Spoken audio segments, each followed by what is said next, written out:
Hey, it's Al again, and this is Here I Stand Up, edition number 1 for the new year. Well, okay, I always have to back up. Edition number 2 for the new year because we did number 1 prior to everybody kind of taking off for the holidays. So edition number 2 for the new year, which I guess is great because the word of the year obviously is 2. Because we are in 22, my question will always be how many couples will want to get married on February 2nd because you're going to get married on 2/22/22.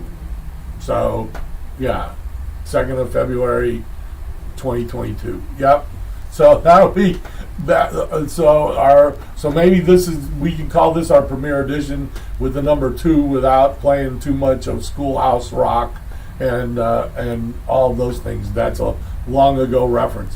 What is this about? This is about a guy who's grown up in the church, who has become a stand-up comedian for 33 years. Now we're in the double threes, and lots of numbers coming at you this year, folks.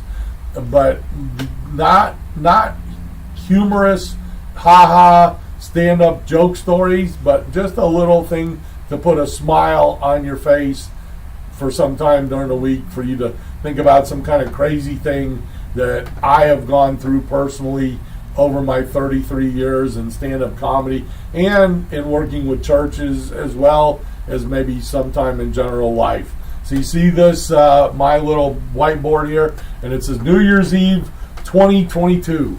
Just so that you know, stand-up comedians have usually what is one of their biggest paydays on New Year's Eve. That is usually how it works.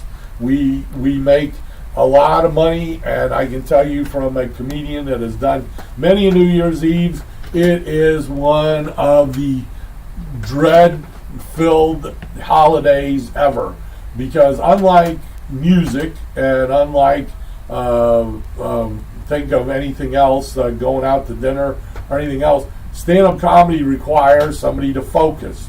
The least thing that you want to do on 2020 on 12/31 is to focus.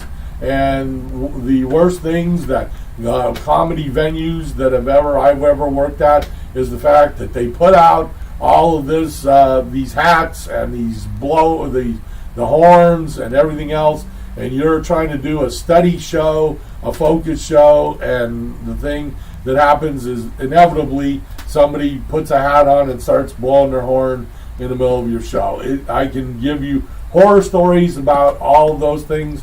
Maybe those will be to come. But let's talk about New Year's Eve coming in to 2022 from 2021. For good or for bad, my New Year's Eve show got postponed, canceled. I guess we postponed the new year due to the Omicron variant of our COVID experience. And believe it or not, I was going to spend one of the very, very few New Year's Eves without working. And in some ways, I was disappointed because, of course, I needed the payday. But on the other hand, it was going to be very interesting. However, a good friend of mine, and this is something I would ask you to tune in. Best way to do it is to Google the name Brad Tassel. That's Brad Tassel. Brad and his partner Steve Goody are comedians out of Kentucky and Tennessee, respectively. However, in addition to being great comedians, they are technology wizards. And during the pandemic, they have run a Thursday night pandemic show week in and week out, just like we have run Uniquely Lutheran and everything like that. Well, as this variant came on and a lot of comedians lost their jobs, including Brad for his New Year's Eve show live, and I think they were still going to do this anyway, they made a decision to have comedy and a show bringing in every time zone. And when I say every time zone, I mean every time zone in the United States that included Alaska and Hawaii. So let's review that. That would be Eastern, Central, Mountain, Pacific, and then Alaska, and then Hawaii. So you had 6 time zones. What they asked me to do was to be a part of that, and I thought, okay, great, I'll be helping out to bring in one of the time zones. And they were going, oh no, Al, we want you to come in with a story at every time zone.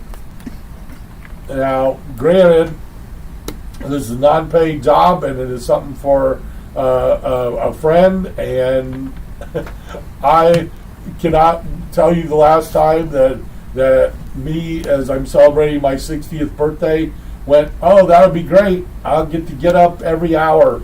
And he says, well, you can rest in between. Well, folks, pretty difficult to fall sound asleep for 40 minutes, get up 5 minutes before you're supposed to do your 10-minute routine, and go back to sleep again. So, needless to say, I had one of the most interesting 20 to 21 to 22 years I have ever had, in that I basically stayed up from midnight Eastern time until 6 a.m. Eastern time, because I stayed in the Eastern time zone, which got us through the entire New Year's, bringing the entire New Year's in every time zone in the United States. So that meant 6 stories. That meant but I made it through Pacific time pretty well. But when we moved into Alaska time, man, I was a hurting puppy, and I was hurting for stories, and I was an old guy, and I really wanted to go to sleep. And then we made it into Hawaii time. I got my second win, thank goodness. I made it through. I told my story, and was able to actually sign off a little early, as they went on to do their final thing, and I think they did stay up until 6 a.m. the next morning. So they became a telethon, and that was one of the most unique ways I have ever spent my New Year's Eve and the New Year's Day as an entertainer. And what I would challenge you to do in your week is have a little fun with this. Think about your clock and think about what time it is in other places. I wouldn't tell you to stay up all night. You go, hey, it's only midnight on the West Coast. But if you understand, where I am in Sarasota, Florida, there is a 5-hour time difference going all the way back to the Alaska. To Hawaii. So basically, in Hawaii, whatever is happening in our afternoon is still their breakfast time. So, on behalf of Al Ernst, I am here. I stand up. We will look for week 3 coming along, but week 2 has been our epiphany of New Year's in the entire United States. Have a good one. Enjoy. God bless.